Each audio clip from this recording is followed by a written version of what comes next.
buenas noches, bienvenidos a una nueva emisión de Así Somos. Como todos los días martes, hoy día tenemos Alerta S. Para eso se encuentra, como siempre, Juan Andrés Alpate y nuestro científico forense, Carlos Gutiérrez.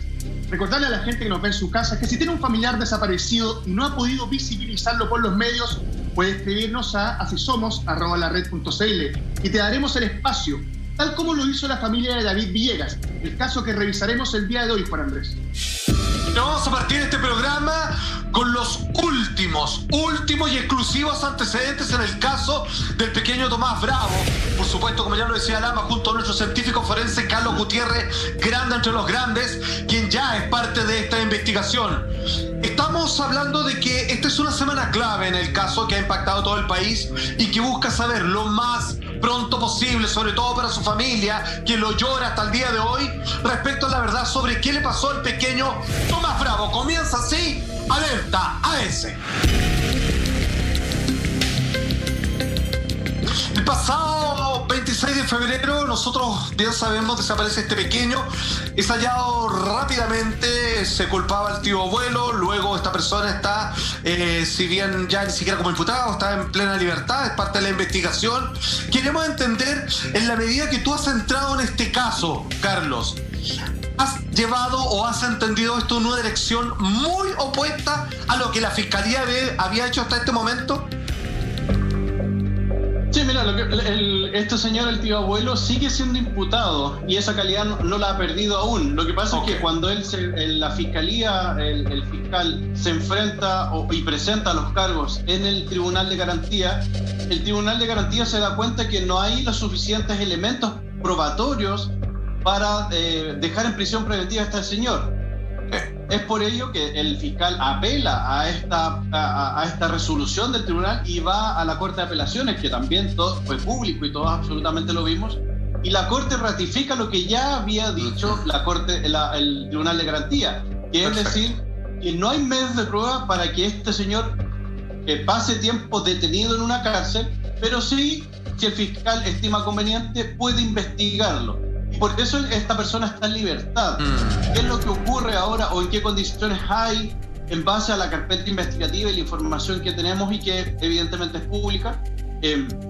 Esta información se sigue investigando. Esta arista que el fiscal presentó en su primera, desde un comienzo, que era lo único que él tenía, ya no se descarta. Sigue por ese lado, no lo descarta, pero sí el fiscal nacional, recordemos que golpea la mesa, cambia y saca al fiscal Ortiz, que estaba a cargo de la causa, que es el fiscal de Arauco, y deja a la fiscal regional. Y la fiscal regional sí ha sido mucho más cauta, hemos tenido muy buena recepción por parte de ella, y ella se está abriendo a otras aristas investigativas también, inclusive podrían coincidir con las investigaciones que estamos realizando nosotros. Perfecto. Carlos, lo decía Juan Andrés en un principio, esta es una semana clave para el caso de Tomás. También ratificabas tú que pareciera que la única línea investigativa que maneja la Fiscalía tiene que ver directamente con la posibilidad de que esté involucrado este tío abuelo del pequeño Tomás. Este jueves 15 de abril se conocerán los resultados de los exámenes que fue sometido el niño. ¿Con qué tipo de resultados podríamos encontrarnos ahí? ¿Y esos resultados a qué podrían apoyar una nueva arista de investigación y también podrían derrumbar otra, me imagino? ¿Qué deberíamos encontrarnos este día jueves respecto a los resultados? Exacto, el día 15 es una fecha que entrega el mismo Ministerio Público para establecer que en esa fecha ellos van a tener los resultados de ADN, de los análisis de ADN que se hicieron, de las muestras que se tomaron del cuerpo de Tomás y que se están haciendo comparación con el tío abuelo, que en este caso es el imputado. Y ese va a ser el primer gran día o el primer gran evento que vamos a tener en este proceso investigativo para poder saber realmente si este señor, que es el imputado, está involucrado o no. Porque hasta el minuto ni el Tribunal de Garantía ni la Corte de Apelaciones avaló los peritajes o la evidencia que había presentado el fiscal hasta este momento para decir que este señor sí está involucrado en el caso. Entonces, esa es la hipótesis y se podría eventualmente caer y que está bien, por supuesto, si hay una persona inocente, no tiene por qué estar pagando en una cárcel y mucho menos ser imputado. Pero si se comprueba algo, por supuesto, y si es científico, por supuesto que pague la cárcel como corresponde. Lo que yo entiendo, Carlos, existen dos grandes desvíos en una investigación. Una es que finalmente se están investigando hipótesis que no corresponden al final de la historia con la verdad. Y la otra es cuando hay datos a propósito completamente falsos que cabe suponer tienen una intención detrás. Es lo que quiero revisar contigo a propósito de este titular que se coloca en el diario La Cuarta. Señor director, vamos con aquello, porque esto me parece que es vital y dice así: es un gran avance. Identifica a la persona que dio falsa alarma en plena búsqueda de Tomás. Yo sé que hay ciertos datos que están claramente reservados y esto es parte, digamos, del avance que tú mismo logras entender y que nosotros... Dos preguntas. Una, ¿por qué la Policía de Investigaciones no entiende que esto es un dato pero tremendamente importante? ¿De qué razón tiene alguien para entregar una información completamente falsa?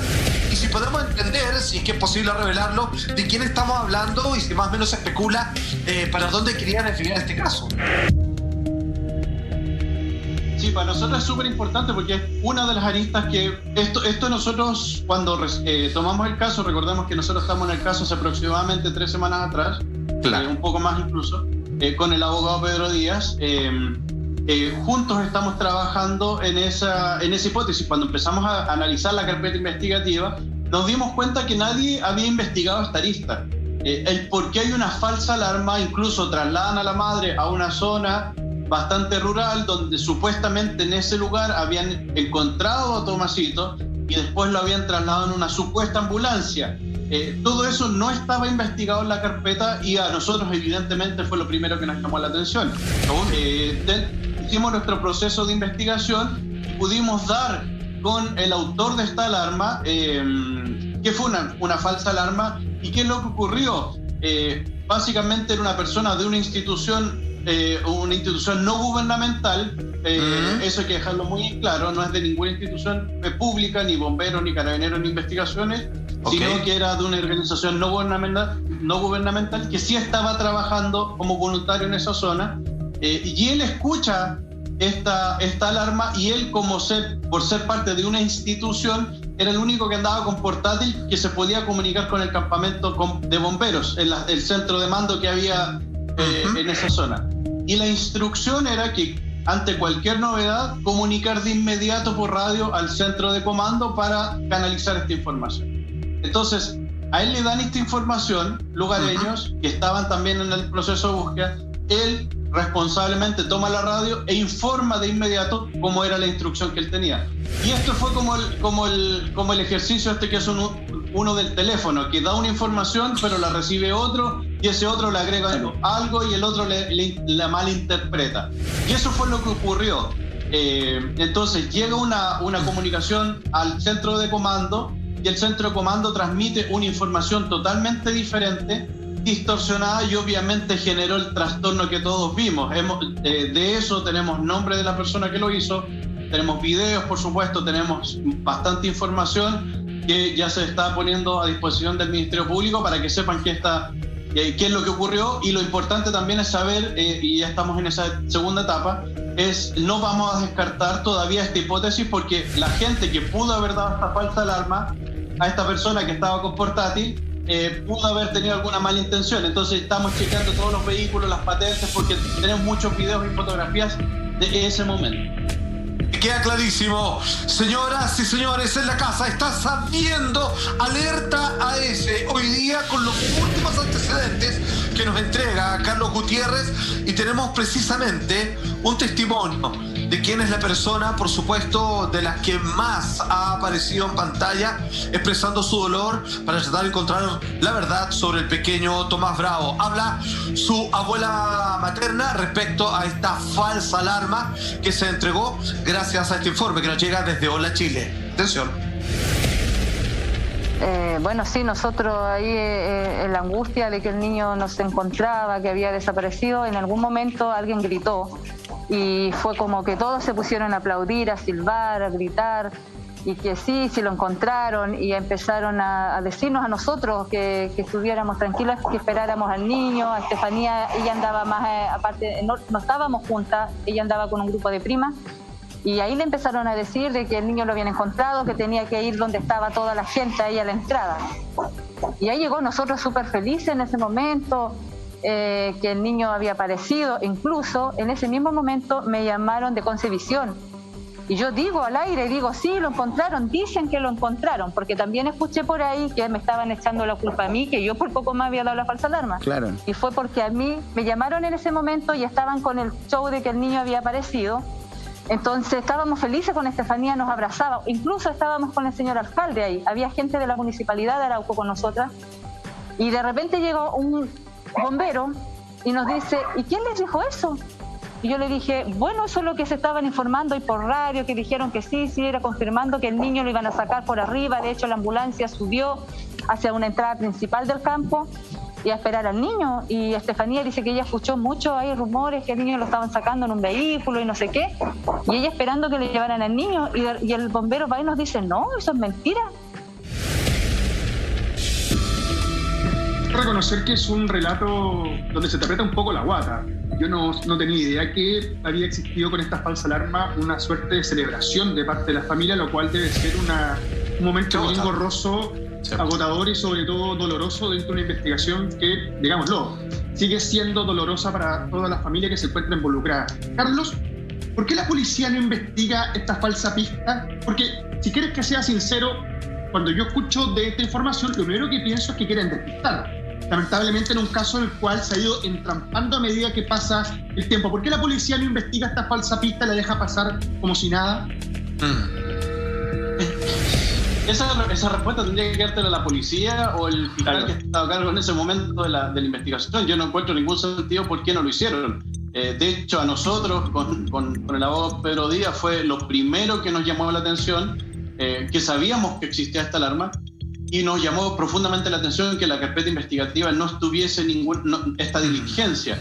Entonces, esas cosas de repente son las que enturbian y ensucian un poco esta investigación, y lamentablemente las víctimas son las que sufren, porque al igual como los comentarios malintencionados que existen en redes sociales o que existieron y hasta el día de hoy lamentablemente todavía existen pseudos expertos o expertos que ni siquiera saben qué es lo que está ocurriendo o no tienen el mínimo acceso a la carpeta investigativa, también dan sus hipótesis o sus teorías muchas veces conspirativas que no tienen absolutamente nada que ver con la realidad. Eso afecta directamente a las madres, a las familias, a los hermanos, a los menores de edad que involucran a esa familia. Entonces, al parecer, después del caso de Fernanda Maciel, algunos medios de comunicación no aprendieron nada porque siguen cometiendo los mismos errores, siguen vulnerando los derechos de las familias y especulando solamente a lo mejor para ganar un par de puntos de rating o algo así. No sé, no me interesa tampoco analizarlo en este momento, pero o un par de seguidores en las redes sociales, pero es lamentable porque a la larga se benefician del dolor de una familia y muchas veces especulan y generan teorías que no son en ningún caso viables, científicamente no son probables tampoco, sin tener mayores informaciones. Y Carlos, o sea, digámoslo, también se disparan en el pie porque queda esta sensación de que estoy colocando toda mi confianza en los expertos de la materia y se mandan las partes así, pero con un riesgo total de tirar una información arriba de la mesa a la buena de Dios y que finalmente los rebota en la cara y después como, no era ya, y seguimos como si no pasa nada. Entonces, que yo te pregunto, ¿existe siquiera un protocolo de cómo entregar la información jerárquicamente para luego hacérsela llegar a la familia y posteriormente a la prensa? ¿O es así al lote que es como si alguien dice algo, si alguien pilla, grita a todo pulmón con un megáfono y dice así como lo conseguimos, fines, a celebrar? ¿Cómo es? ¿O hay protocolo o no hay? Hay un protocolo en el momento y de hecho eso fue lo que nos dijo el testigo, que él comunicó y utilizó su equipo radial para informar una novedad que él estaba escuchando al centro de mando, que es ahí donde se supone que están las autoridades o las personas a cargo en ese momento y que son los encargados de infiltrar esta información. Yo entiendo también, por supuesto, la emoción que pueden haber tenido el minuto para haber recibido esa información, pero hay que verificarlo primero. Sí, son profesionales. Ese es el punto. Y son profesionales. Ese es el punto. Entonces ahí es donde tienen que haber recibido la información, qué es lo que yo creo, qué es lo que yo hubiese hecho si yo hubiese sido el fiscal o la persona que está a cargo de la investigación. Evidentemente informar de inmediato al fiscal, que es la persona, o el Ministerio Público, que es la institución que está a cargo del proceso, verificar si la información es real o no, porque estamos hablando de grupos de 200, 300 personas que están trabajando paralelamente y obviamente mucha información va a estar errónea y no va a ser así. Entonces eso es así. En un grupo de 300 personas que están trabajando va a haber mucha información falsa y eso se debe conocer, se debe saber. Oye, Carlos, solo un paréntesis. Fíjate que ese tipo de información es delicada tanto si es cierto como es mentira, porque en este caso era falso, pero de un amigo o un buen conocido que no veo hace mucho tiempo, su hijo se murió y fíjese que estaba toda la prensa buscándolo y el carabinero cuando lo ven y se le acerca a él y con cámara le dice: bueno, encontramos al muchacho, se cayó por esta ladera con el papá ahí y bueno, obviamente está muerto ya, pues, cayó con todas las cámaras, que esa información era verdad, pero la manera en que la entregan, ya sea falso o verdad, habría que tomar un cursito ahí de cómo entregar estas cosas a la gente. Sí, lamentablemente esto, lo que tú me comentas, no es primera vez que me toca verlo y no es primera vez que me toca escuchar lamentablemente por parte de víctimas ese tipo de circunstancias. Aquí da lo mismo la policía, da lo mismo si el Ministerio Público, la policía, todos cometen el mismo error. Me recuerdo perfectamente el caso de Fernanda Maciel ese día, y ustedes muchachos se pueden acordar porque estábamos al aire, ustedes estaban al aire, estaban afuera de la bodega. Y vi cuando la sargento, que se supone que es experta en búsqueda de personas, en plena calle, en la vereda, en la calle, habla con Paola Correa y le muestra una foto de su teléfono celular particular. O sea, no sé qué ha sido una foto de una evidencia en un teléfono particular de un policía.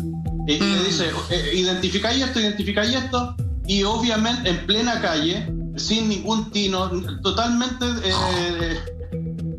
Entonces esa falta de empatía por parte de las policías, esa falta de empatía para comunicarle a un padre, a una madre de una víctima, de esa forma se suma el caso que tú me estás diciendo, se suma el caso de Tomás, como han tratado a la familia, que ahora sí nos consta que la fiscal regional ha cambiado esa política y ella es muy cercana y ha conversado muchas veces con la familia, así que también obviamente hay que reconocerlo y destacarlo porque así se hacen bien las cosas, pero los policías lamentablemente no están teniendo ese criterio y es más común de lo que uno cree, lamentablemente, y no debería ser así. Carlos, me gustaría regresar un poco atrás en la conversación que estamos teniendo este día martes. Decíamos que el jueves 15 de abril es el día donde se van a entregar las pericias que se realizaron al pequeño Tomás, y para poder entender también si hay una manipulación o hay terceros involucrados. Ya sabemos que el caso se ha ido entrampando durante las últimas semanas. A mi parecer, y esto es una opinión bastante personal, tengo la sensación que la Fiscalía solamente tiene una línea investigativa, como suele ser generalmente en los casos que revisamos los días martes. Pareciera que no hay una posibilidad de abrirse y a darle un poco más de línea investigativa a un caso, sobre todo cuando está entrampando.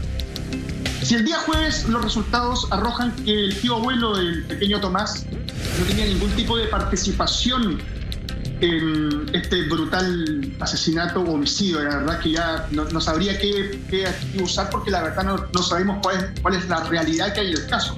Pero si se cae esa lista investigativa, ¿qué viene hacia adelante para la Fiscalía? Yo entiendo y yo sé que tú estás participando en una investigación privada y me imagino, como lo haces regularmente, que hay un montón más de líneas investigativas que tú estás manejando. Pero ¿cuál debería ser el próximo paso que dé la Fiscalía, pensando en que el día jueves su principal arista de investigación se podría caer completamente? Mira, si eso ocurriese, te insisto, yo estoy trabajando y representamos como equipo querellante y forense a la madre de Tomás, pero y no tengo absolutamente nada que ver con el tío abuelo, pero evidentemente si el día jueves se prueba y se conoce esta información porque se va a dar a conocer a los medios de comunicación de acuerdo a la información que ha entregado el Ministerio Público, y se prueba que no hay ninguna participación de este señor, lo primero y lo mínimo que yo espero es una disculpa del Ministerio Público en cuanto a esa persona que ya le arruinaron la vida, le arruinaron el resto de la vida. Eso es lo primero. Después, acciones legales que él pueda tomar en contra del Ministerio Público, me imagino que ahí ya es tema de los abogados defensores que él tiene por su parte. Evidentemente nosotros no nos hemos cerrado nunca a ninguna opción, estamos también esperando esa hipótesis y estos análisis para saber si esa teoría va o no por el lado también, porque obviamente también es parte de una de las teorías que nosotros manejamos. Si se cae, por supuesto, nosotros tenemos otras opciones y está dentro de las posibilidades que se caiga. Es 50-50. Me gustaría que habláramos también sobre qué otras posibilidades hay en un caso como este, pero quiero hacerte una pregunta de rigor, absolutamente como no experto en estas materias, que quizás en el sentido común me cuesta entender.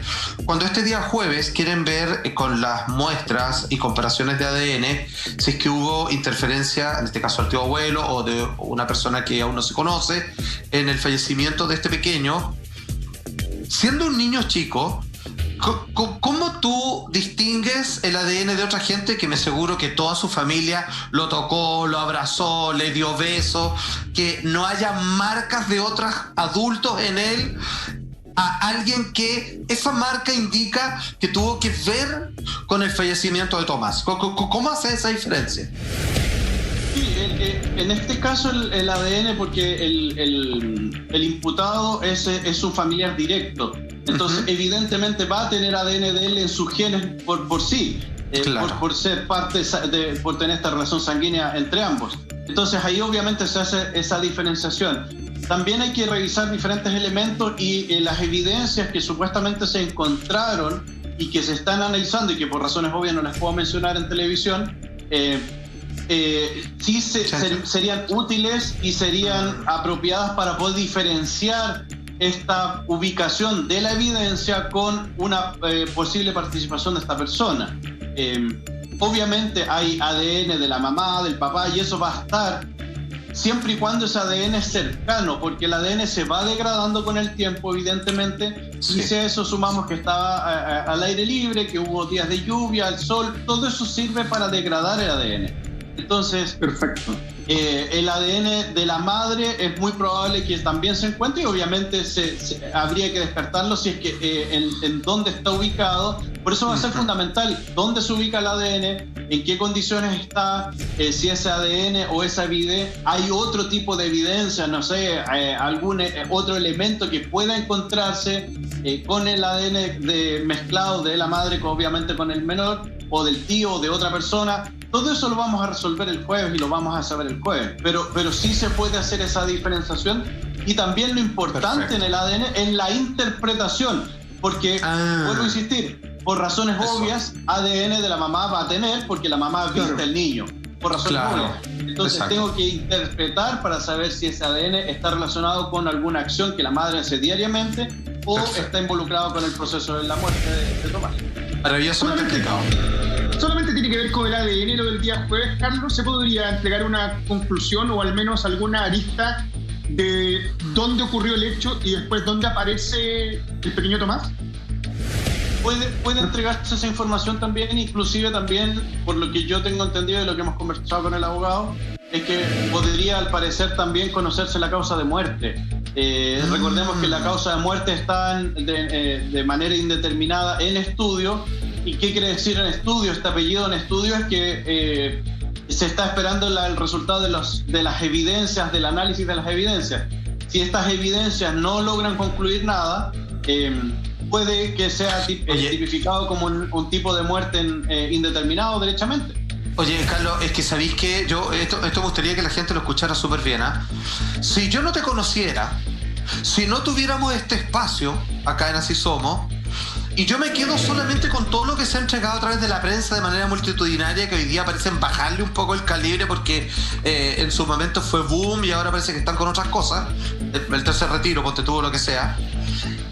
Y lo que me quedó fue que al niño lo llevaron para allá, que finalmente alguien lo asesinó, y lo asesinó incluso porque alguien colocó sus manos, un adulto, y lo ahorcó y le puso algo en la boca como un trapo para ahogarlo. Imagínate, y todo eso no tiene nada que ver. Qué delicado entregar esa información dada por hecho y que no tiene pero ningún punto de vértice anclado en la verdad. Entonces, a partir de eso, yo te quiero hacer una pregunta que quiero que me conteste dentro de lo posible. ¿Por qué tanto rato sigue en el servicio médico legal el cuerpo del pequeño Tomás y con una madre sufriendo? Todo esto necesito que me lo contestes, por favor, mi querido amigo Carlos, a la vuelta de esta primera y breve pausa comercial. Usted no se mueva.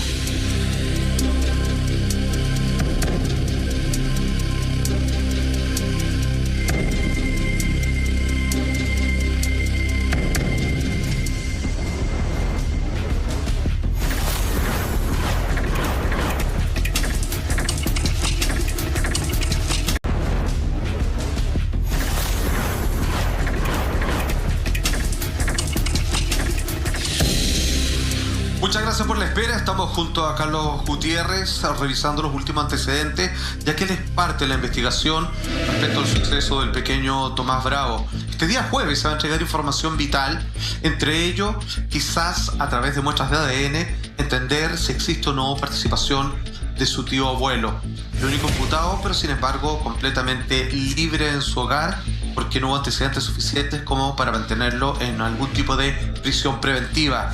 Carlos, dos preguntas antes de continuar con respecto a lo que significa que hoy día aún el cuerpo de este pequeño se encuentra en el servicio médico legal y ya vamos a entender cómo una madre vive semejante hecho. Tiene que ver con lo siguiente: dentro de las distintas hipótesis, puede ser que esto haya sido un accidente y que el niño caminó incluso al lugar donde se encontraron, o que fue un accidente y el niño murió por un error de movimiento, pero que sin embargo, quizás por miedo o por, no se me ocurre más, alguien lo haya llevado hasta ese lugar, pero que no está directamente relacionado con su fallecimiento. Tal como lo dijo el abogado Pedro Díaz unos días atrás, y lo hemos conversado públicamente, nosotros no descartamos ninguna de esas teorías, ni ninguna hipótesis en ningún sentido. Nosotros, de hecho, ya tenemos 2 o 3 hipótesis que estamos trabajando y desarrollando, pero evidentemente esas teorías o esas hipótesis se tienen que avalar científicamente. Entonces, primero tenemos que esperar, nosotros seguimos desarrollando estas teorías y tenemos que esperar, por supuesto, la respuesta que deberíamos tener todos el jueves, en el sentido de saber cuál es el resultado final de ese del famoso ADN, para saber si el tío abuelo está finalmente involucrado o no en este caso. Si no es así, evidentemente esa hipótesis se cae, científicamente ya no es plausible, y hay que seguir y vamos a continuar, por supuesto, desarrollando las otras teorías que nosotros ya tenemos también en carpeta, donde no descartamos absolutamente nada, pero hay que ser serios, por supuesto, en este proceso. Hay que ser metódicos y científicos, y eso va a ser avalado científicamente a la conclusión a que nosotros podamos llegar. Entonces, eso quiero darle la tranquilidad a la comunidad también. Y evidentemente, obviamente a la familia, que eso ya lo hemos conversado personalmente muchas veces, pero más que nada a la comunidad pública, que se queden tranquilos. Nosotros vamos a informar esto, por supuesto, a los canales que corresponden, Ministerio Público, por supuesto, la familia, que son las víctimas, pero evidentemente nosotros nos vamos a encargar también de darlo a conocer para que aquí no haya nada oculto ni nada secreto. Aquí no hay ninguna, nada, todo es transparente. Así muy también bien. Quiero transparentar, porque mucha gente me pregunta por la doctora Cerda, la doctora Carmen Cerda. Trabajamos en muchos casos en conjunto, como todos saben, en el caso de Fernanda Maciel, pero ella, en este caso particular, ella no es parte de nuestro equipo, ella está trabajando en otro equipo, ingresó incluso mucho antes que nosotros, y que después nosotros nos incorporamos al proceso investigativo.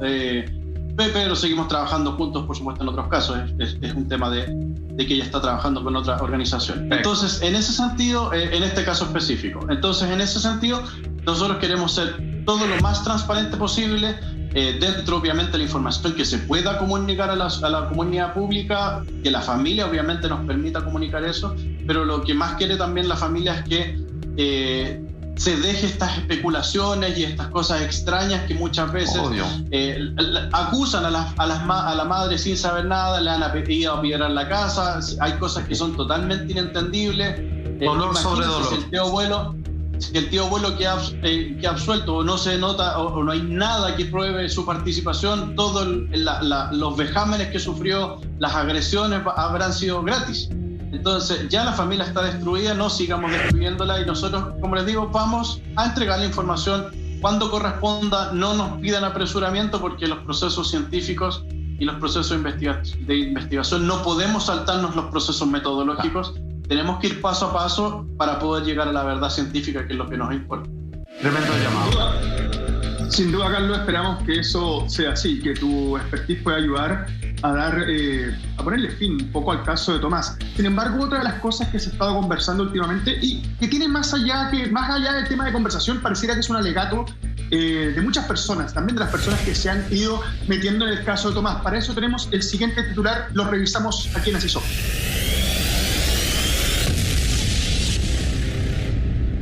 Mamá de Tomás Bravo: ¿cómo es posible que mi hijo lleve casi 2 meses en el servicio médico legal? Son alrededor de 50 días, si no me equivoco. Incluso la mamá de Tomás relató en algunas entrevistas que, y como dijo ella textualmente, las cosas se han hecho mal desde el primer día en que se perdió Tomás. Dice que cualquiera habla, cualquiera tiene el derecho a opinar respecto a lo que pasó con su hijo. Me parece una crítica directa a los medios de comunicación. Incluso habla de los inventos y todo lo que se ha publicado respecto a un caso que ha sido bastante complejo. ¿Qué te parece a ti lo del servicio médico legal? ¿Este es el tiempo que necesita el SML para poder entregar su estudio, o estamos hablando de un proceso que se ha llevado mal desde el primer momento de parte del servicio médico legal, Carlos Gutiérrez? No, mira, yo creo que en mi opinión profesional, yo creo que el servicio médico legal ha cumplido con los tiempos ideales para trabajar en este tipo de casos con este nivel de complejidad, especialmente de complejidad me refiero a la cantidad de medios de comunicación que están observando este caso y que están todos los ojos ahí. Evidentemente es mucho mejor que el cuerpo esté ahí esperando y que se hagan todos los análisis necesarios antes de que estemos exhumando cada 2 meses o a cada rato, como lo he conversado anteriormente en el programa, que Chile lamentablemente es el país de las exhumaciones.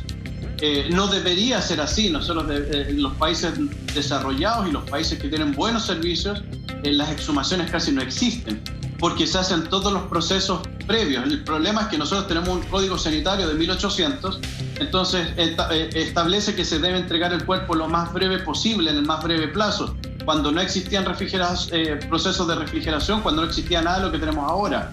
Entonces, y pese a ello, tampoco establece un tiempo de 24 horas, sino que tenemos que acostumbrarnos a entender que estos son los procesos relativamente normales. No estoy hablando que 50 días sea un tiempo apropiado, por supuesto es un tiempo excesivo, pero yo prefiero que se mantenga ahí, porque falta que ingresemos nosotros como parte querellante a periciar el cuerpo. Falta la otra parte querellante también, que tengo entendido que también va a periciar el cuerpo, que todavía al parecer aún no lo hace. Y eso es muy bueno, que el Ministerio Público ya nos comunicó y nos va a permitir hacer eso. Y eso también se lo explicamos a Estefanía, porque es mejor hacer eso y esperar en esas circunstancias, porque no está esperando nada, sino que ¿qué pasa si el día jueves tenemos un resultado de ADN que nos va a entregar una información valiosísima y el cuerpo, y como evidencia va a estar ahí? Entonces vamos a poder ir de inmediato ahí, seguir periciándolo, seguir obteniendo esa información. Si hubiese estado en un cementerio, lamentablemente esa información lo más probable es que se hubiese perdido. Entonces acá tenemos la certeza de que está bien protegido, que está con cadena de custodia como corresponde, no va a ser alterado. Entonces tenemos todas las garantías de mantenerlo de esa forma correctamente. Yo sé que es un dolor enorme, no lo puedo imaginar, pero es la forma apropiada y que le hemos aconsejado a ella que hay que hacerlo así. Es mejor así que estar, como les digo, exhumando, porque eso es mucho más doloroso. Yo pongo siempre el caso de Fernanda. Nosotros hablamos con su madre, con Paola Correa, ella nos entendió, ella accedió a eso, y Fernanda estuvo casi 1 año en el servicio médico.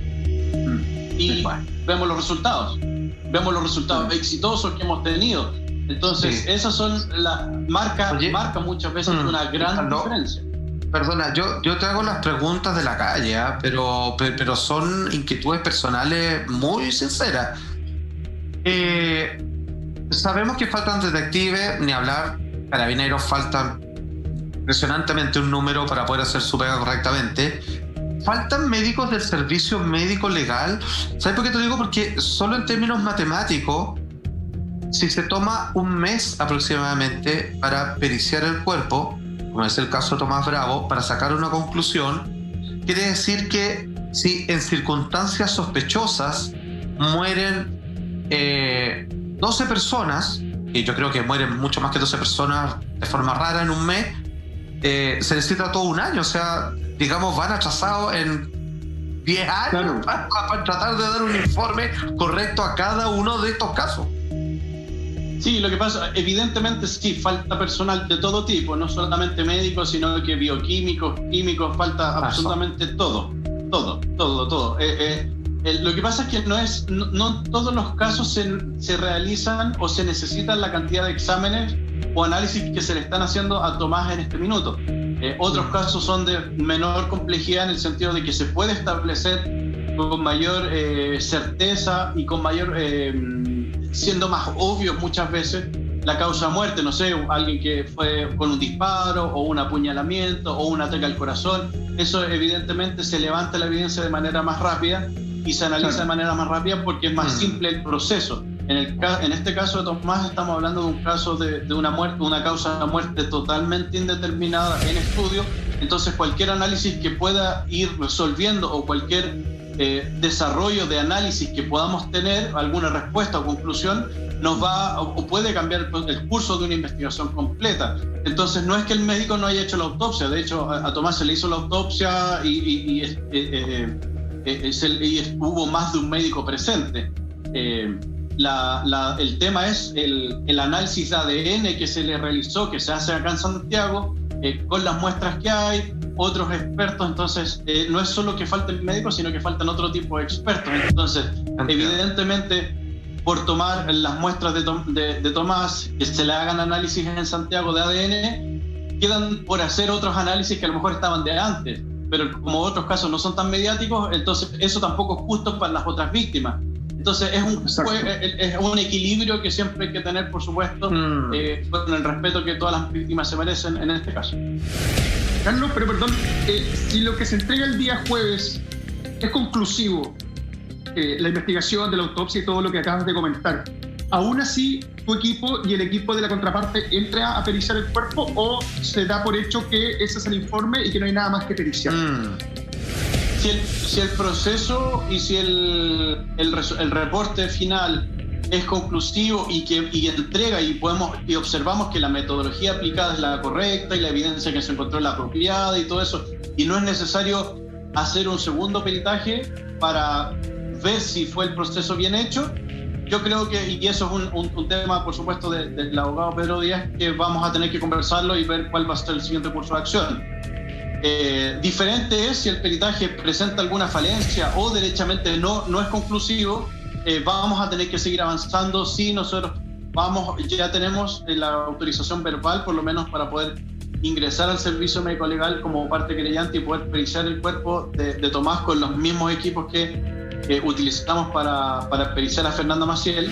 Entonces, que son equipos que no tienen las policías y que no tienen el servicio médico legal. Entonces podríamos a lo mejor ver cosas que no se vieron antes, como nos pasó en este caso. Entonces, la idea es siempre aportar. Pero te vuelvo a insistir a tu pregunta, si es conclusivo y el proceso metodológico está bien hecho y se llegó a una buena conclusión, evidentemente no creo que sea necesario hacer otra cosa, pero va a depender exclusivamente de los resultados del jueves. Oye, Carlos, ¿se da la posibilidad de este clima? Es que, por ejemplo, la gente del servicio médico legal y las personas que están de ese lado, incluido la doctora Cerda, digan, entendemos que Pedro Díaz y Carlos Gutiérrez están como parte de esta investigación a petición y con todas las ganas de ayudar a la familia. ¿Les parece si los dejamos participar junto con nosotros, hombro a hombro, en todas las pesquisas que hagamos para ir avanzando más rápido a propósito de los instrumentos con los que tú nos mostraste la otra vez en estudio, con los que cuenta y que podrían llegar a conclusiones de manera mucho más rápida, al menos por descarte? ¿O siempre es como somos el grupo A y después le toca al grupo B Sabemos que hay a veces disputas entre la policía de investigación y carabineros, y no, yo llevo la causa, no, tú. Acá se ve un poco lo mismo. Mira, no te estoy preguntando como si hay pelea o no, si existe solamente la voluntad de, oye, yo sé que mis vecinos tienen un instrumento que en estos momentos sería de tanta ayuda para nosotros, vamos, que vengan a colaborar en esta investigación que estamos haciendo el día de hoy en particular. ¿No se da ese diálogo o sí? Sí, afortunadamente con la fiscal regional hemos tenido un excelente diálogo en ese sentido. Bueno. Lo que pasa es que la legislación no permite que trabajemos todos juntos, sino que tiene que entrar el equipo A y el equipo B y el equipo C. Después, obviamente, las conclusiones se pueden compartir y se trabajan en base a eso. Y si una teoría es plausible en comparación a otra y científicamente se prueba, obviamente todos van a ir por ese mismo lado. Pero en este caso hemos tenido una excelente relación con las policías, con el Ministerio Público, que nos ha permitido, por eso ya pudimos ir a la escena donde se encontró Tomás, también pudimos estar el lugar donde se pierde. Ahora nos falta periciar a Tomasito y obviamente en las prendas de vestir, pero ya está esa autorización verbal. Ahora obviamente por razones de pandemia y el jueves obviamente que tenemos que esperar el peritaje, pero si independiente del resultado del jueves, tenemos ya que comenzar a coordinar nuestro viaje para el Servicio Médico Legal de Concepción, dentro de las condiciones sanitarias también que el país nos permita en estas condiciones que estamos, pero obviamente ellos están súper abiertos a aplicar y utilizar toda esta tecnología absolutamente sin ningún problema. La idea acá es sumar y llegar a la verdad para poder darle tranquilidad a la familia y por supuesto... Me alegro escuchar eso. Carlos, tú has tenido directo contacto con la familia de Tomás, incluso con su madre, con Estefanía Gutiérrez, me imagino. Mira, te quiero compartir una publicación que hizo a través de sus redes sociales, que no sé si tenemos la gráfica para poder leerla en este momento, porque la pregunta que te quiero hacer va ligada a eso. Ahí está, mira, dice: esto lo publicó Estefanía Gutiérrez, madre de Tomás Bravo, a través de su cuenta de Instagram. ¿Cómo es posible que mi hijo lleve más de 2 meses en el SML, Servicio Médico Legal, que tengo que esperar a la quincena de abril, que no hay evidencia ni culpables? ¿Qué querían cerrar el caso de mi hijo sin justificación? Ojo ahí, estamos hablando de una guagua de 3 añitos y 7 meses. Me imagino que tú has tenido la posibilidad de conversar con ella en incontables ocasiones, y ella hace sentir a través de sus redes sociales algo que me imagino muchos teníamos en la retina, que es el sufrimiento de una madre y también el hecho de no poder entender este tipo de plazos. Además, te deja entrever que se quería cerrar el caso de su hijo sin justificación. ¿Qué opinión tiene respecto a estas declaraciones que hizo Estefanía Gutiérrez, la madre de Tomás Bravo, a través de su cuenta de Instagram? Bueno, hemos conversado, como bien tú lo dices, en reiteradas ocasiones con ella, con su madre. Los conocemos personalmente, hemos estado en el lugar. Y sí, por supuesto, es el dolor de madre de no poder cerrar este ciclo, de no poder cerrar lamentablemente este duelo o iniciar el duelo, porque es un fallecimiento muy trágico el que ocurre con Tomás.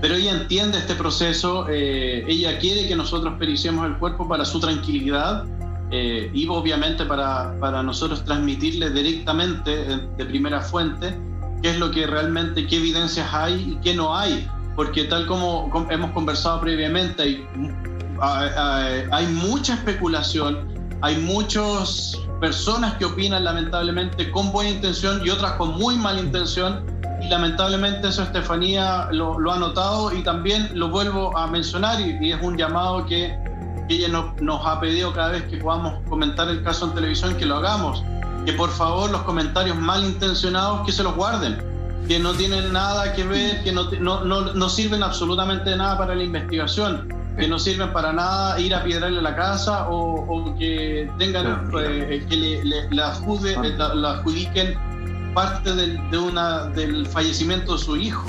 Entonces muchas veces no la cuestionen más, ¿sí?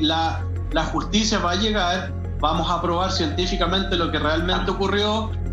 Los errores que pasaron antes ya fueron, y en su minuto vamos a tener que analizarlos y ver qué medidas tomar en base a eso. Lo que nos interesa ahora es llegar a la verdad, que Estefanía tenga la paz interior también de poder recibir a su hijo lo antes posible, dentro de las posibilidades que podamos realizar a la brevedad posible estos peritajes, pero cuando se agoten estas diligencias, sí, obviamente vamos a estar todos presentes en el funeral, con Tomasito apoyando a su familia, como lo hemos hecho todos estos días. Pero es eso, paren de inventar, paren de especular, porque todo lo que se dice en las redes sociales, el 99,9% es mentira. Y eso obviamente afecta a ella como madre, los afecta como familia, y las pruebas de eso están marcadas todavía en su casa. La casa sufrió daños con las pedradas que la gente le dio, y ellos son víctimas. Entonces, de verdad, basta ya con las malas intenciones. Sí. ¿Pero se quiso cerrar el caso? Como dijo ella, discúlpame, Juan Andrés. ¿Se quiso cerrar el caso, como dijo ella, sin justificación? Es parte de lo que está ocurriendo ahora. Hay que esperar hasta el jueves y ahí recién vamos a saber esa respuesta. Ahora, lo que toca decir, Carlos, es una tremenda responsabilidad de los medios, ¿eh? Sí. Por ejemplo, nosotros contamos contigo y nosotros no entregamos nada que no se sepa, y las hipótesis las planteamos como tal, en calidad de preguntas. Es como no aseguramos nada porque realmente no sabemos. O sea, de hecho no se sabe más, y lo planteamos como posibles preguntas de ¿es posible que haya ocurrido esto o no? Entonces, cuando la gente va a pelear la casa y va a acusar a una madre que está dolida, no es tanto porque se le ocurre. Sí. Lo hacen porque comienzan a escuchar de aquí y de allá, y no a veces de redes sociales, sino de medios completamente tradicionales, que dicen una cosa y después dicen, no era nada. Puta, pero el daño ya está hecho. Entonces, ojo ahí, porque yo creo que aquí en nuestra línea editorial, y aquí yo felicito tanto a nuestro director como a nuestro productor informativo y a todos los periodistas, digamos, que tratan de mantenernos de un marco de absoluta lógica, es que finalmente seamos súper responsables y entendiendo de que hay víctimas y personas que quedan para recibir el dolor sobre el dolor que ya están recibiendo. Así que eso es un llamado a tener mucho ojo. No pueden hacer un circo de estas cosas. O sea, si les interesa, que les interese de verdad, que les interese todo, no que digan de la boca para afuera, oye, estamos consternados por el caso de este pequeño, no lo vamos a permitir. Puta, fíjense también en el daño que ellos mismos provocan con lo que están diciendo, y de eso poco y nada se habla. O sea, en estos espacios nomás tratamos de abrirlo, pero bueno. Exactamente.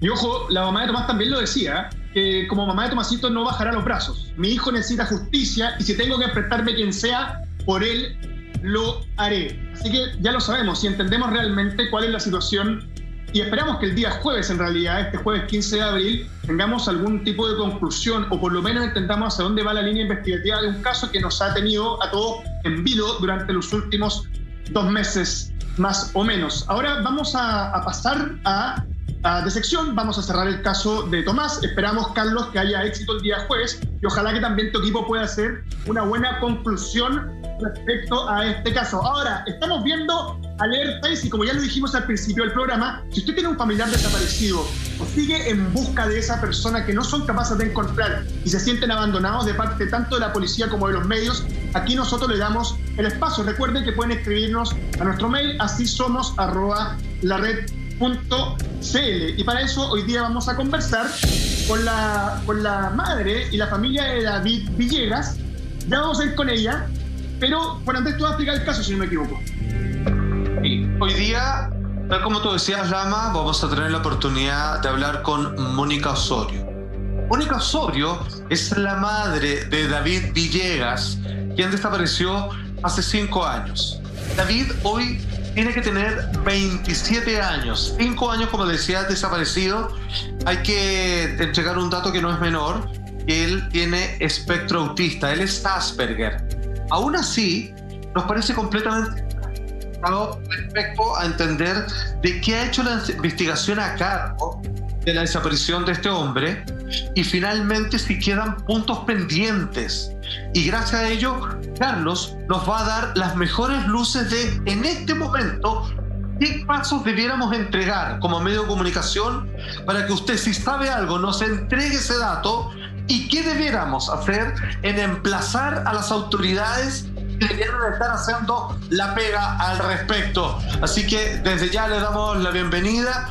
Muy buenas noches, Mónica Osorio, y como siempre decimos por acá, muchas gracias por la confianza y esperamos ser como medio la mejor ayuda para el caso en este intento por encontrar sano y salvo a su hijo David. Muchas gracias por estar con nosotros. Hola, buenas noches, gracias.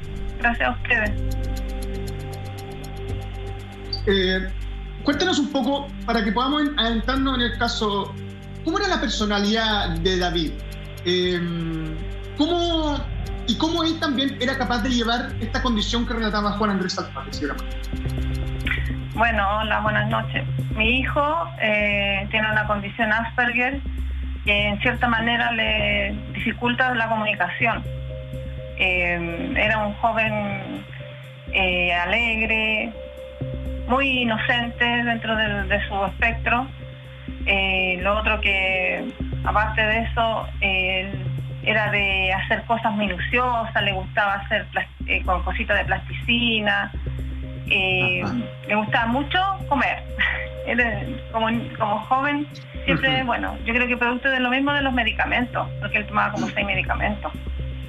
Y costaba así el tema, porque es muy inteligente mi hijo, sí, sabía leer, escribir, las cosas matemáticas, cosas así, pero la parte comunicacional era el problema de él. Es el tema que había más dificultad, porque lo que se sabe del Asperger, que es un trastorno, bueno, una condición del autismo, en que es más funcional. Ellos no tienen tanto problema como el autismo más clásico, que no hablan nada. Mi hijo igual se comunicaba. Él tenía sus intereses de escuchar música, le gustaba atesorar, guardar objetos,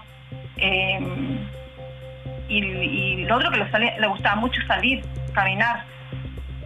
Y ese era el problema que había, porque uno, aunque le explicara la situación, que no podía él andar solo, porque igual yo siempre a mi hijo fui una mamá muy aprensiva por el mismo hecho de su condición. Y igual siempre nosotros teníamos que estar pendientes de él, porque él salía. Ya David ya era grande, ya era un joven de 22 años, aunque su mente más pequeña. Porque eso es lo que hay que aclarar, porque como podrían ver, mi hijo medía 1,72 m, pero en su mente era más chico. Sí, inteligente, igual él con la gente de afuera era como más esquivo, por el mismo hecho de su condición.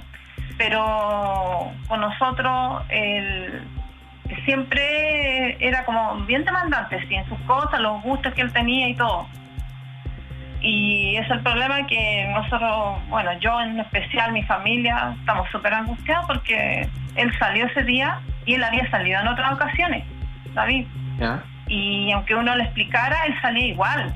Nosotros, incluso mi hijo estuvo en un tratamiento en un hospital por lo mismo, por el tema del autismo, del Asperger, pero resulta que ya cuando a mi hijo lo diagnostican con Asperger ya era más grande, y esta condición ojalá hubiese sido de más chiquitito, no ya grande.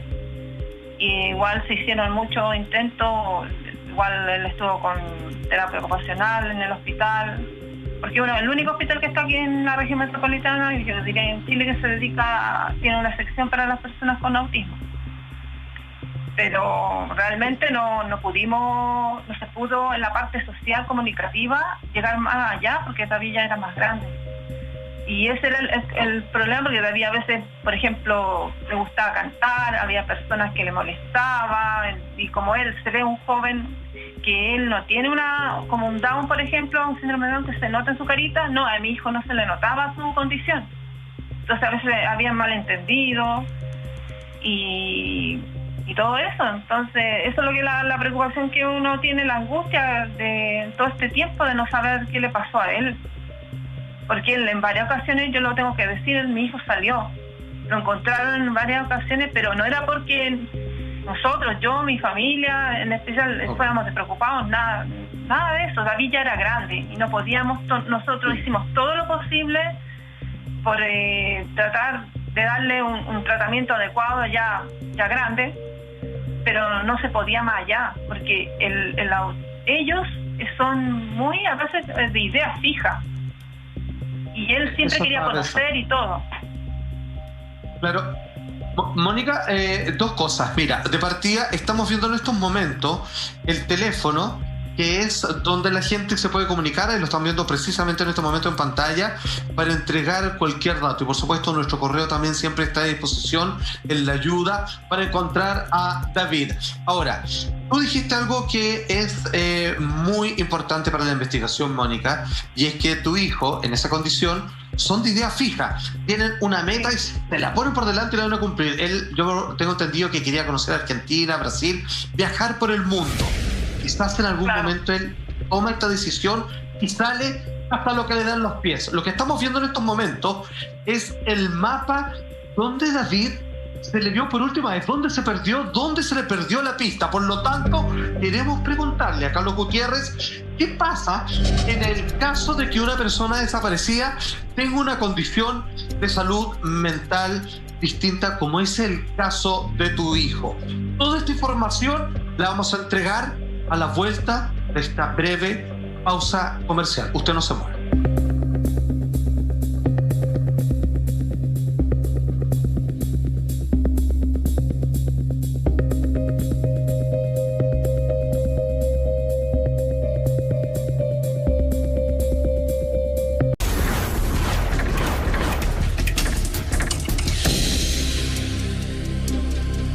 Muchas gracias por esperarnos. Ya estamos de regreso junto a Mónica Osorio, madre de David, este muchacho que se perdió hace 5 años.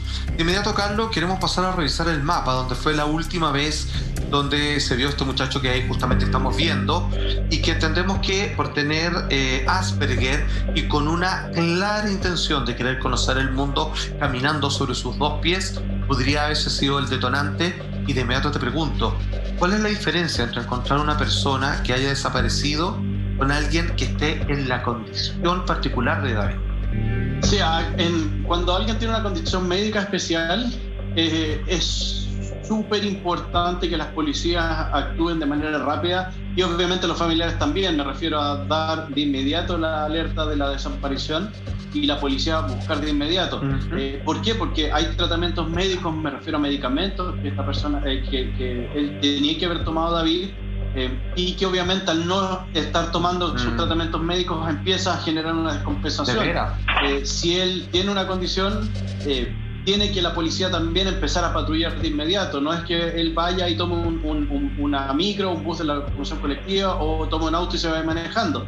Es totalmente diferente los procesos de búsqueda. Entonces los radios se achican y después se tienen que ir ampliando, obviamente, a lugares con mayor concentración de personas, donde haya transporte colectivo, o alguien que lo pudo haber llevado también, que se haya ofrecido a llevarlo a alguna parte. Claro. Ver de inmediato centros de atención médica, porque si una persona se ofrece a llevarlo pensando que está perdido, de inmediato a lo mejor se puede dar cuenta de su condición y a lo mejor va a ir a un hospital o a un consultorio. Todas esas líneas de investigación o esas líneas de búsqueda se tienen que haber hecho en ese momento. Yo desconozco si eso se hicieron en esa oportunidad, pero sí es una alerta diferente. Te sumo un punto, porque estoy revisando acá, le quiero preguntarle a la señora Mónica Osorio si esto es cierto, pero al parecer la policía comenzó a buscar a este joven 6 días después de su desaparición. ¿Eso es así, señora Mónica? 6 días después comenzó la búsqueda de su hijo. Sí, así fue, 6 días después. Nosotros, ese mismo día, 29 de diciembre, se puso la denuncia. Y ellos empezaron 6 días después. Desgraciadamente, eso es lo que uno no comprende, siendo que en la situación de mi hijo. Yo no sé, de repente uno piensa, a veces se siente como discriminada, en el sentido de que piensa que porque David lo habían encontrado en diferentes partes, a lo mejor pensarán que, no sé, que ya de nuevo este joven ya salió y qué sé yo, pero ellos empezaron 6 días después. Señora Mónica, eso me llama la atención. O sea, David normalmente se perdía, o ya lo habían que buscar varias veces antes.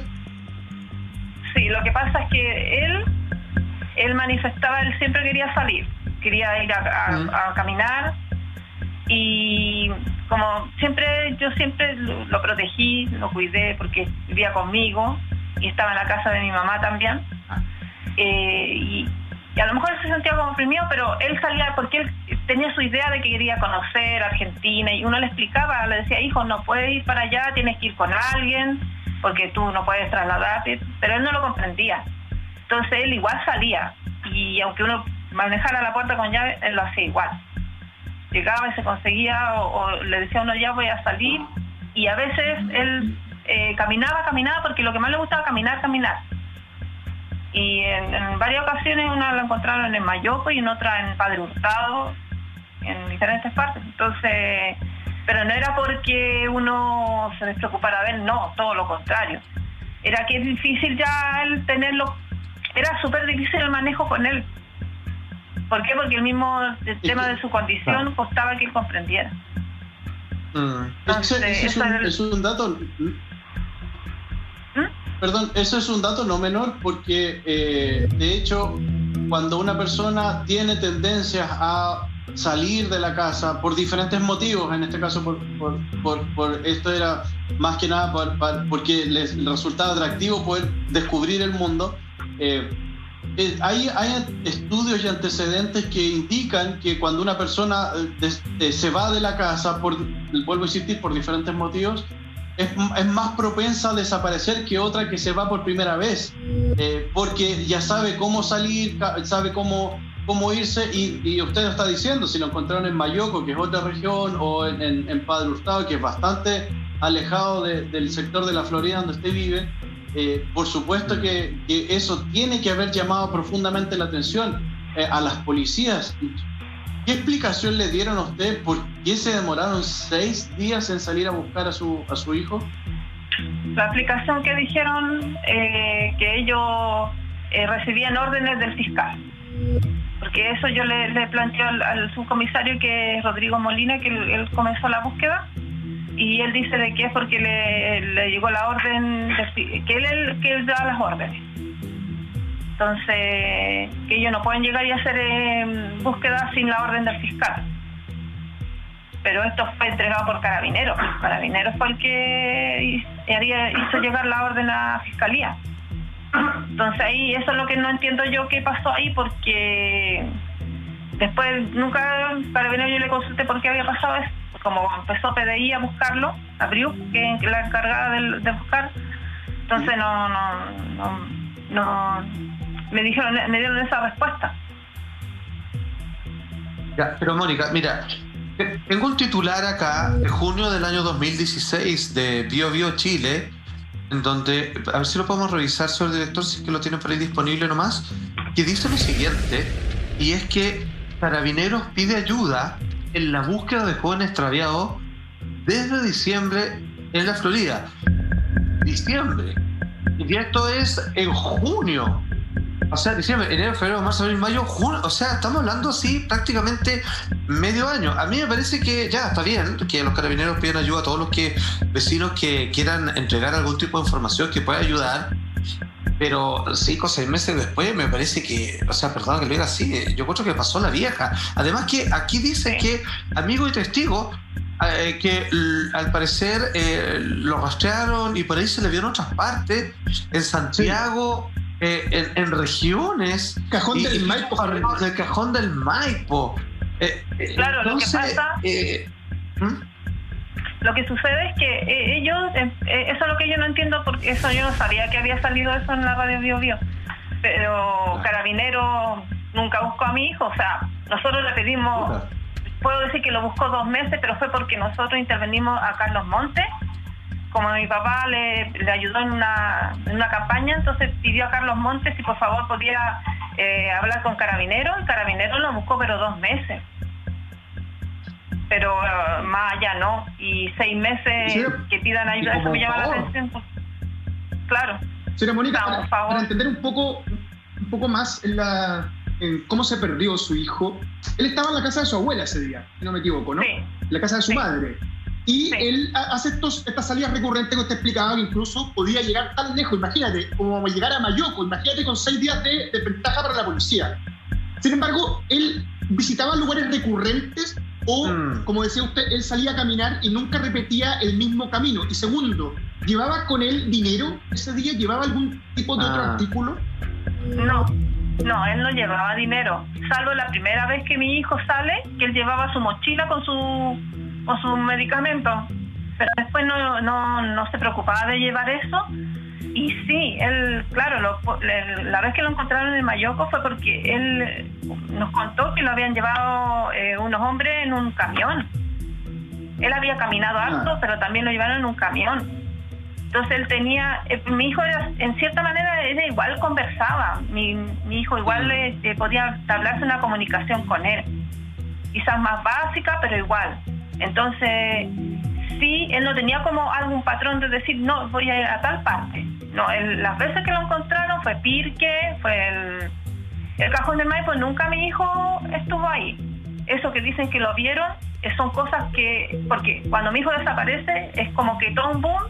Incluso hicieron una página para buscar para saber más datos y pedir ayuda en Facebook, sí. Pero resulta que lo vieron por acá, no, hubieron muchos avistamientos, pero siempre hubieron algunos como bien claves, bien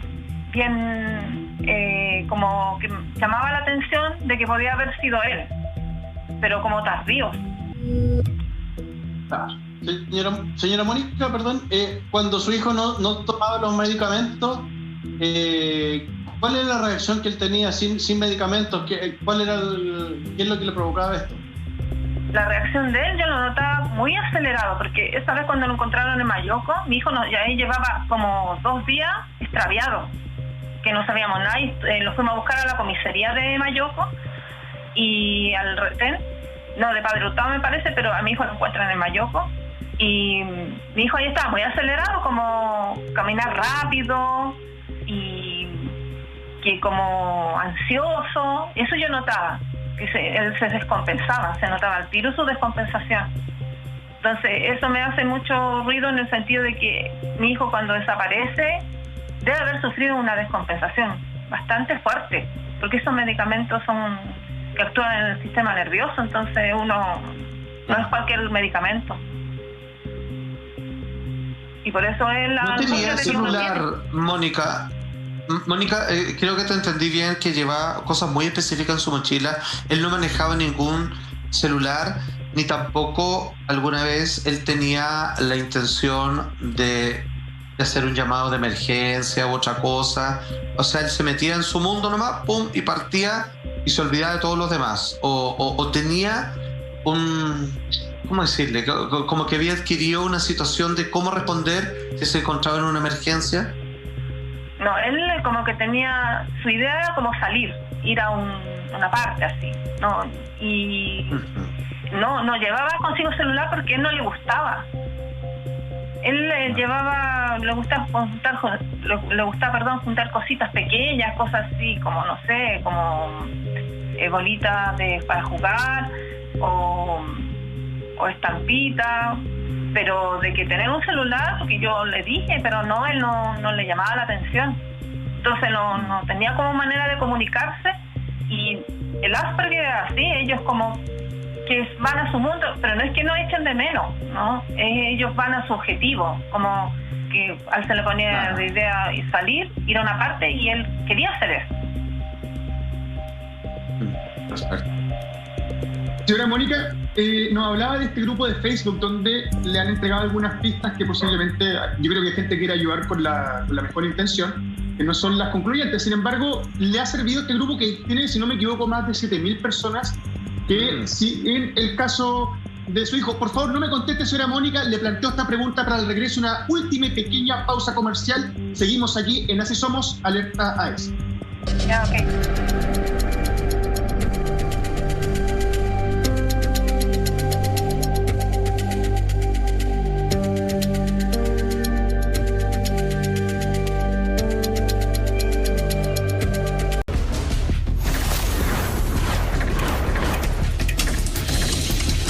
Muchas gracias por la espera y su preferencia. Estamos en Alerta S junto a Carlos Gutiérrez y Mónica Osorio, madre de este joven desaparecido hace ya 5 años. Vamos a continuar con ella, pero no sin antes comentarle un consejo. La verdad es que lo saludable, era que no, también es rico. Y con Yogurtera Oster, prepara los deliciosos yogures normales o griegos en tu propia casa. Para toda la familia, usando la leche que prefieras. Programa entonces la receta que quieres hacer y listo. Así de fácil. ¿Dónde encuentras esta Yogurtera Oster? Muy fácil, en tienda.lared.cl. Todo sin salir de casa. Fuerte el aplauso. Muchas gracias. Querido Lama, tú le habías planteado, por favor, a la señora Mónica, una pregunta que tiene que ver con las redes sociales. Exacto, respecto a este grupo en Facebook que trata de encontrar pistas o poder entregar alguna luz de dónde se ha visto a su hijo David con más de 7.000 miembros, ¿le ha sido de ayuda, señora Mónica?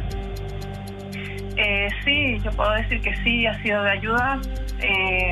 Bueno, en el sentido que igual me han brindado avistamiento o chicos que son de la condición, porque el grupo está formado personas que tienen hijos con autismo, entonces pueden entender ciertas características de la condición de ellos, cómo se comportan, y sí me ha servido de ayuda para la difusión, para que se dé más a conocer y esté vigente la noticia de mi hijo, no se olviden que mi hijo no aparece. Entonces es importante tener por lo menos una ayuda en ese sentido con las redes sociales. Sí, hasta el momento no lo he podido encontrar, pero igual sigue vigente la página. Perfecto. Señora Mónica, Carlos, sin lugar a duda, espacio que nos trae nuestro querido amigo de perito forense ha sido de mucha ayuda a personas que han extraviado seres queridos por muchos más años incluso, y que hemos logrado recibir, gracias a este espacio, datos que han sido de tremenda ayuda para sus familiares. Carlos, con este tiempo que ha transcurrido, con la condición de este joven en particular, ¿qué es lo mejor que podríamos hacer más allá del llamado a través de nuestro correo asisomos@lared.cl y del teléfono que hemos estado entregando en pantalla? Yo creo que hay que hacer una búsqueda también más exhaustiva. Las policías que está a cargo de la investigación va a tener que ir a los centros médicos, centros de salud a nivel nacional, para saber si hay alguien que se ha internado dentro del periodo desde su desaparición hasta el día de hoy, alguien con las características de él y con la condición de él, porque en algún minuto iba a tener sí o sí que tener algún tipo de atención médica. Entonces eso tiene que haber quedado registrado en alguna parte. Eso va a ser fundamental para poder saber o empezar a hacer el seguimiento y seguir con la investigación, porque es lamentable que luego de tantos años y luego de 6 días esperando que alguien se digna a dar la instrucción, sumado a ello que justo coincidió el año nuevo, lamentablemente nuevamente las víctimas son las que pagan eso, las personas desaparecidas están ahí y al parecer a nadie le importa. Este caso no está cerrado, ¿cierto? Por una cosa de ley, no pueden cerrarlo. Entonces, ¿cómo pueden impresionar? Lo quisieron cerrar, sí, el caso de mi hijo. Lo encontraron una osamenta en el 2016, que recién en el año 2019 nos dicen a mí que tengo que tomarme el ADN y el ADN a su papá para tenerlo en el código. Y esa osamenta la investigaron todo, se demoraron un tiempo, más o menos unos 4 o 5 meses, y recién ahí pude saber que no eran de mi hijo. Y así ellos, prácticamente nosotros lo buscamos al David, pegamos afiches, hemos ido incluso a hospital, al médico legal, pero con esto de la pandemia no se podía hacer más allá. Entiendo. O sea, una vez más, Carlos, la familia haciendo un esfuerzo que debiera ser, o sea, ni siquiera debiera, pero se agradece, una ayuda complementaria a lo que sí las investigaciones hechas por las instituciones correspondientes debieran estar entregando. Entonces aquí claramente no le queda claro cuántas horas le dedicaron ayer, el mes pasado, a la resolución de David, y con toda la tristeza, chuta, uno quiere suponer que ninguna. Entonces aquí uno tiene que ir apretándome a decir, acá vamos a salir en este programa, en este espacio, mi hijo está desaparecido y usted tiene que buscarlo porque es su obligación, porque pagamos impuestos para que eso se haga, y sin más vueltas, Carlos. Sí, es lamentable, no estamos hablando de la radio de un auto robado, sino que es una persona desaparecida, así que por favor no se olviden de eso, somos personas, todos tenemos derechos y no se olviden de las personas que están desaparecidas, porque para eso están las policías, para buscar. Claro, y mi hijo... Muchas gracias, señora Mónica. Gracias a ustedes. Absolutamente. Nosotros le entendemos. No, esperamos vaya a ser. Sí, exactamente. La idea es haber entregado la mayor cantidad de datos. Sí, y que alguien, porque realmente nosotros estamos muy desvalidos. Yo incluso he tenido encontrones con la BRIUC por el tema de mi hijo, que ellos dicen que buscan a las personas, que su hijo, como diciendo que buscan a las personas que recién se extravían, pero mi hijo ya lleva harto tiempo, y mi hijo tiene una condición. No puedo entender yo por qué no hay una investigación como corresponde. Absolutamente, y por eso lo entendemos, y por eso hoy día, y lo entendemos perfectamente, y no es para menos, señora Mónica, en calidad de madre, y que está exigiendo una justicia que tiene que llegar en algún momento. Entonces, este espacio fue absolutamente para usted, agradeciendo la confianza y por supuesto el trabajo de Carlos Gutiérrez, querido Lama. Muchas gracias, señora Mónica, y simplemente decirle a todos muchas gracias por su sintonía, y nos estamos viendo el día de mañana en otro episodio, por supuesto, pasado la medianoche, y así somos. Que estén muy bien, cuídense, la justa vez.